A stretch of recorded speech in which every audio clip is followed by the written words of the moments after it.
नमस्कार दोस्तों, कैसे हैं आप सब लोग। आपके साथ फिर आपकी फ्रेंड डॉक्टर सीमा। कल बताया था मेटफॉर्मिन के बारे में, दवाइयों की कहानी को अब आगे बढ़ाते हैं डायबिटीज की कहानी के साथ साथ। तो आज बात करेंगे एक नेक्स्ट टू मेटफॉर्मिन, हम कौन से ड्रग को सबसे ज्यादा यूज करते हैं या यूज करने की कोशिश करते हैं, या कौन सा ऐसा ड्रग है जिसको मेटफॉर्मिन के साथ अगर यूज करें तो it becomes very effective and too good, बहुत अच्छा रिजल्ट जिसके साथ लोगों की ब्लड शुगर में आए। तो ऐसा कौन सा ड्रग है? देखिए, अभी बहुत ड्रग्स आ चुके हैं, एक एक करके मैं सबके बारे में बताऊंगी और जरूर बताऊंगी, लेकिन बहुत पहले से जो चलता आ रहा है, जो आज भी मेरा और बहुत फिजिशियंस का फेवरेट है और जिसके एक्चुअल में रिजल्ट्स बहुत अच्छे। देखिए, हम ड्रग तो कोई भी ले लें, बहुत महंगा सा ड्रग आज शुरू कर देते हैं, शुगर लेवल्स भी काफी हद तक ठीक हो जाएंगे, लेकिन कहीं ना कहीं हमको पॉकेट फ्रेंडली, पेशेंट की पॉकेट पे भी उसका असर बहुत ज्यादा ना रहे, यानी कि कॉस्ट के ऊपर भी हमको ध्यान देते हुए ड्रग को सिलेक्ट करना पड़ता है। देखिए, कोई भी दवाई ऐसे ही नहीं दी जा सकती, उसके लिए बहुत बातों का ध्यान रखना पड़ता है, कितनी एफिकेसी है, कितनी पॉकेट फ्रेंडली है। आप एकदम एक गरीब व्यक्ति को इतनी महंगी दवाई दे दें जो खाना खाने में असमर्थ है, वो किस तरीके से दवा लेगा? ना वो दवा ले सकेगा, ना वो ढंग से खा सकेगा, दवा भी नहीं ले सकेगा, शुगर लेवल्स बहुत बढ़ जाएंगी। तो हमको कुछ सोच समझ कर ही दवा देनी होती है और दवा का चयन करना होता है। तो मैंने कल भी जैसे बताया था कि सबसे पहला ड्रग जो सेफली हम देते हैं वो मेटफॉर्मिन है, जो मरीज को प्री डायबिटिक को भी बचा लेता है आगे प्रोग्रेशन होने से, ओवर डायबिटिक होने से। दूसरे ड्रग के बारे में जो मैं बताने जा रही हूँ आज, जो जिस क्लास के बारे में बताऊंगी वो है सल्फोनिल यूरियाज। बहुत कॉमन ड्रग है डायबिटीज का सल्फोनिल यूरियाज। इनको हम कहते हैं इंसुलिन सिक्रेटोगॉग्स। इससे क्या मतलब हुआ? इंसुलिन सिक्रेटोगॉग से क्या मतलब हुआ? देखिए, सिक्रेटोगॉग का मतलब है वो दवा जो पैनक्रियाज में बैठे हुए बीटा सेल को स्टिमुलेट करे कि निकालो इंसुलिन, तुम्हारे अंदर जो भी इंसुलिन पड़ा है, तुम अभी पूरी तरीके से खत्म नहीं हुए हो, बीटा सेल टाइप 2 में जिंदा होते हैं, बहुत हद तक काम करते हैं, रेजिस्टेंस हो जाता है, जिसकी मदद के लिए हम मेटफॉर्मिन यूज करते हैं जो उनकी सेंसिटिविटी अच्छी कर देता है। जब हम मेटफॉर्मिन और सल्फोनिल यूरिया दोनों को मिलाकर देते हैं तो पेशेंट को एक्चुअली बहुत अच्छा रिजल्ट मिलता है, क्योंकि एक ड्रग उनकी सेंसिटिविटी बढ़ा देता है, दूसरी ड्रग वो पुश मारता है कि वो इंसुलिन सिक्रीट कर सके बीटा सेल से। तो ये बात होती है मेटफॉर्मिन और सल्फोनिल यूरियाज की। तो मैं जान के इसको जोड़ के बता रही हूँ सो दैट आपको इसको समझ में अच्छे से आए, और क्यों ये दोनों ड्रग साथ साथ दिए जाते हैं ये भी बात समझ में आएगी आपको। तो ये बहुत ही अच्छा कॉम्बिनेशन रहता है मेटफॉर्मिन और सल्फोनिल यूरिया का, और बहुत अच्छे रिजल्ट्स आते हैं। जो लोग लाइफस्टाइल से पूरी तरीके से ठीक नहीं हो पाते, अगर इन दो ड्रग्स का मिक्सचर उनको देना शुरू कर दें तो काफी हद तक उनकी शुगर लेवल्स ठीक हो जाती हैं। थोड़ा बहुत अगर अपने लाइफस्टाइल को भी मैनेज करेंगे, इसके ऊपर जाने की जरूरत नहीं पड़ती।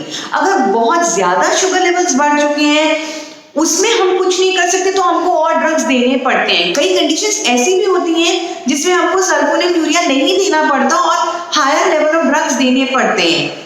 वो बातें मैं जैसे जैसे ड्रग्स डिस्कस करती जाऊंगी वैसे वैसे आपको इसके बारे में बताती जाऊंगी। तो एक ड्रग हो गया जिसने इंसुलिन की सेंसिटिविटी अच्छी कर दी, एक ड्रग वो हो गया इंसुलिन सिक्रेटोगॉग जो पैनक्रियाज में बीटा सेल्स को स्टिमुलेट करते हैं इंसुलिन को और सिक्रीट करने के लिए। ये होते हैं सल्फोनिल यूरिया, इनको कहते हैं इंसुलिन सिक्रेटोगॉग्स। यहां तक बात समझ में आई? चलिए, बहुत अच्छी बात है। अब हो गई बात कि इसमें इसकी क्लासिफिकेशन होती है। क्लासिफिकेशन में है एक इसका फर्स्ट जनरेशन सल्फोनिल यूरियाज और सेकंड जनरेशन सल्फोनिल यूरियाज। तो फर्स्ट जनरेशन में कौन से आए? फर्स्ट जनरेशन में आया टॉलबुटामाइड और क्लोरप्रोपामाइड। टॉलबुटामाइड शॉर्ट एक्टिंग और क्लोरप्रोपामाइड लॉन्ग एक्टिंग, जो हम अभी यूज नहीं करते, जिनकी कोई यूज अभी नहीं है।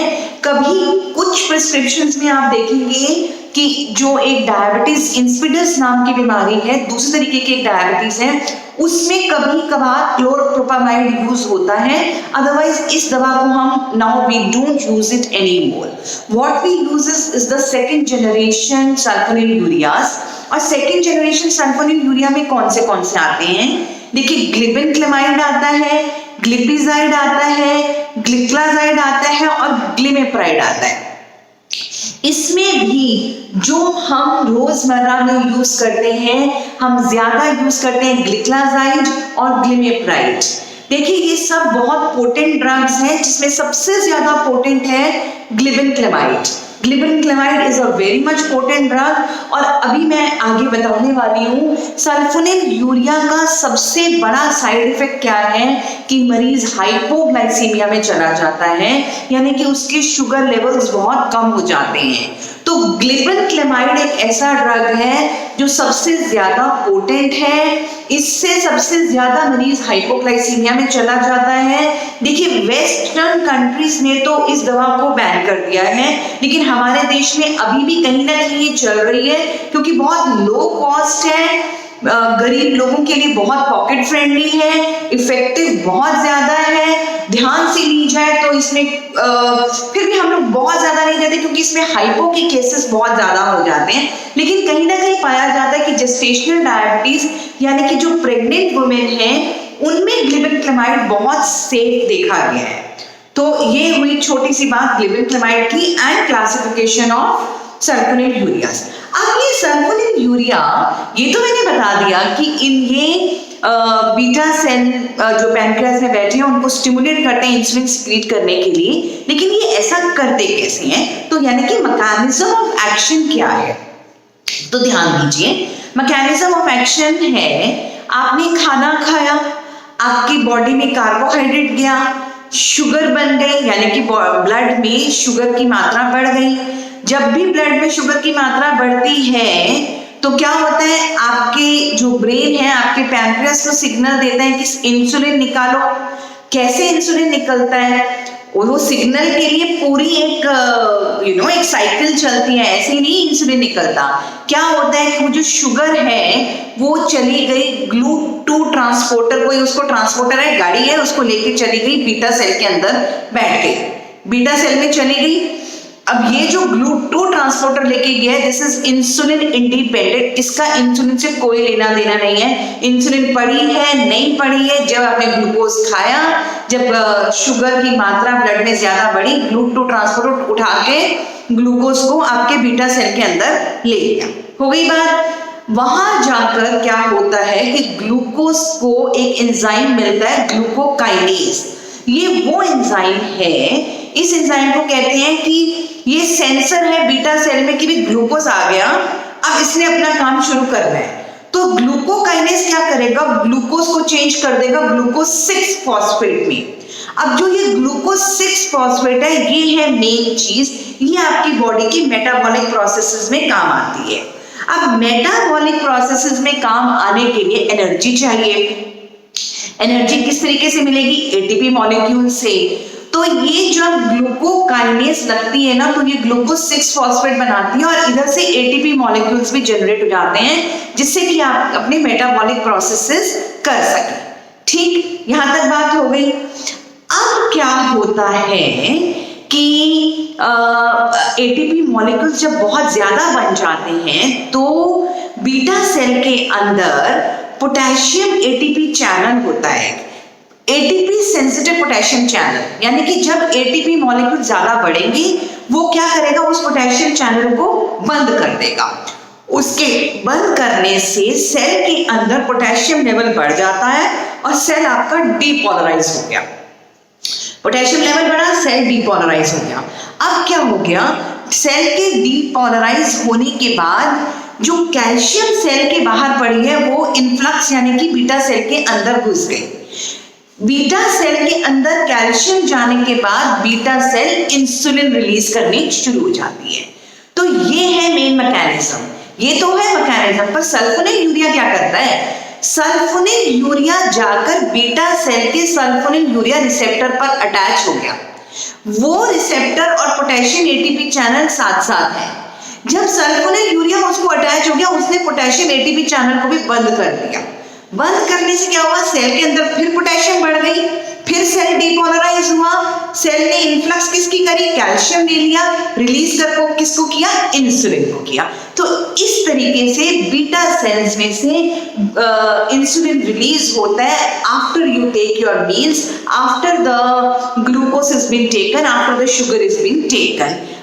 तो ये हो गया मैकेनिज्म ये। अब ये जो मैकेनिज्म है, जो सल्फोनिलयूरिया का जो मैकेनिज्म है इंसुलिन रिलीज करने का, this is glucose independent minded, this is glucose, इसका ग्लूकोज से कोई लेना देना नहीं है।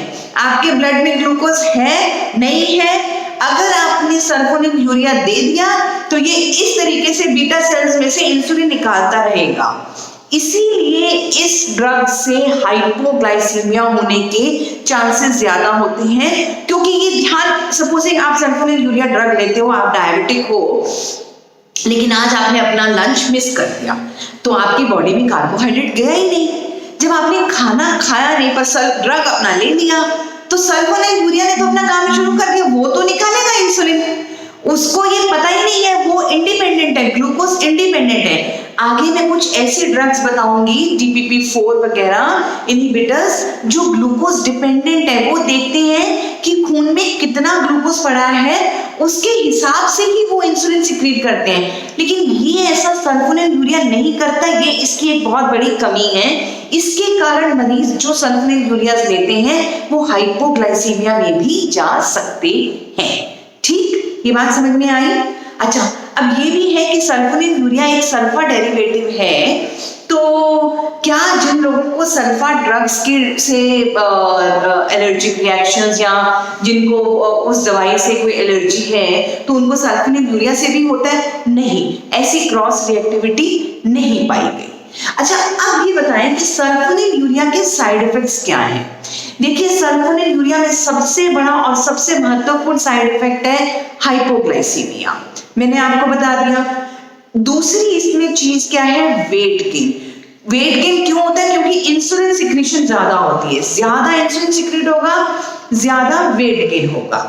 तीसरी इसमें चीज क्या है, इसमें कोई गैस्ट्रोइंटेस्टाइनल डिस्टर्बेंस नहीं ज्यादा होते, जैसे जो कि मेटफॉर्मिन के साथ देखे जाते हैं। इसमें कुछ एलर्जिक रिएक्शंस पाई जा सकती हैं, बहुत सिवियर स्किन और म्यूकस मेम्ब्रेन के एलर्जिक रिएक्शंस पाई जा सकती हैं, जिसको हम कहते हैं स्टीवन जॉनसन सिंड्रोम। बहुत रेयरली पाई जा सकती है, लेकिन सल्फोनिलयूरिया के साथ देखा जा सकता है। बहुत एक इंपॉर्टेंट साइड इफेक्ट है कि ये इस्कीमिक प्री कंडीशनिंग जो है ना, उसको इनहिबिट करता है। इसका क्या मतलब हुआ? इसका मतलब ये हुआ कि अगर कभी आपके हार्ट की कोई आर्टरी ब्लॉक्ड है, आपके मायोकार्डियम यानी कि हार्ट के मसल को खून की सप्लाई पूरी नहीं मिल पा रही, लेकिन हमारी बॉडी में इतना डिफेंस होता है कि वो उतना जो इस्कीमिया है उससे उभर जाता है। ये जो सल्फोनिलयूरिया ड्रग है ना, ये उसको उभरने नहीं देता। जब वो उभरता है ना, तो अगर थोड़ा थोड़ा इस्कीमिया कभी होता है तो मायोकार्डियम उसको झेलने की शक्ति रखती है, लेकिन ये जो सल्फोनिलयूरिया ये वो शक्ति उनकी खो देता है। तो it inhibits the ischaemic pre conditioning, specially जो ग्लिबेनक्लेमाइड है, ये इस चीज को करता है। इसलिए हम ग्लिबेनक्लेमाइड को नहीं देते और नहीं देना चाहते भी नहीं। ठीक है। अच्छा, मैंने हाइपोग्लाइसीमिया की बात करी, एक बहुत और चीज है सल्फोनिलयूरिया की कि ये लेट रेकरेंस ऑफ हाइपोग्लाइसीमिया, यानी कि अगर कोई मरीज सल्फोनिलयूरिया के चलते जिसको हाइपोग्लाइसीमिया में गया है, उसको आप 24 से 48 घंटे तक ऑब्जर्वेशन में रखिए, क्योंकि लेट रिकरेंस ऑफ हाइपोग्लाइसीमिया भी हो सकता है या लंबे समय तक हाइपोग्लाइसीमिया भी चल सकता है। तो ये हुई इसकी बात साइड इफेक्ट्स की। ठीक है, अब हो गई इसकी फार्माकोकाइनेटिक्स। लेते कैसे इस दवाई को? ओरली, गोली के रूप में ये दवाई ली जाती है, और कोशिश कीजिए कि इस दवा को खाना खाने से आधा घंटा पहले ले लीजिए। ठीक है, एब्जॉर्प्शन ओरली हो गई। मेटाबोलाइज कहाँ पे हुआ? लिवर में हुआ। एक्सक्रीट कहाँ से हो रही है? किडनी से या लिवर से हो रही है। तो तो अगर आपकी लिवर डिसफंक्शन है या आपको किडनी डिसफंक्शन है तो इस दवा को बहुत ध्यान से लेना पड़ेगा, या फिर इट इज कॉन्ट्राइंडिकेटेड, इसको नहीं देंगे। माइल्डर एजेंट जैसे कि ग्लिक्लाजाइड और ग्लिमेप्राइड है, अगर हल्की फुल्की रीनल डिसफंक्शन है हम तब भी इनको दे सकते हैं, ध्यान देके कि परेशानी ना खड़ी करें। तो ये दो, renal dysfunction and hepatic dysfunction, are the contraindications to give sulfonylurea. What are the other contraindications? Type 1 diabetics को आप सल्फोनिलयूरिया नहीं देंगे, प्रेग्नेंट लेडीज को आप सल्फोनिलयूरिया नहीं देंगे।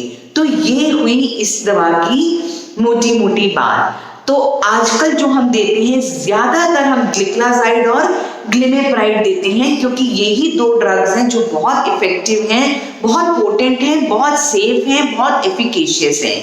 इनको मेटफॉर्मिन के साथ दिया जाए कॉम्बिनेशन में तो ये बल्ले बल्ले, मतलब बल्ले बल्ले का ये है कि वेरी इफेक्टिव, बहुत अच्छी ब्लड शुगर्स मेंटेन कर लेते हैं और बहुत अच्छे रिजल्ट्स देते हैं। पर थोड़ा ध्यान से देना है, अगर मरीज खाना नहीं खा रहा है तो उसको अपने सल्फोनिलयूरिया लेने पे थोड़ा ध्यान देना पड़ेगा, ठीक है। अब ये जैसे है ना सल्फोनिलयूरिया और मेटफॉर्मिन, मेटफॉर्मिन वेट लूज करता है, सल्फोनिलयूरिया वेट गेन करता है। तो जिस व्यक्ति को बहुत ज्यादा वेट लॉस की जरूरत नहीं है उसमें कॉम्बिनेशन बहुत अच्छा रहता है, लेकिन जिसको जरूरत है उसमें ग्लिमेप्राइड से या सल्फोनिलयूरिया से थोड़ा वेट गेन तो होता है। तो ये हुई मोटी मोटी बात आपकी सल्फोनिलयूरियाज यानी कि इंसुलिन सिक्रीटोकॉक्स की। I hope this video would have been helpful and beneficial to you. आपको कोई सवाल हो तो आप मेरे इनबॉक्स में डाल दीजिए, मैं आपके हर सवाल का जवाब अपनी नॉलेज के हिसाब से जरूर देने की कोशिश करूंगी। Thanks a lot.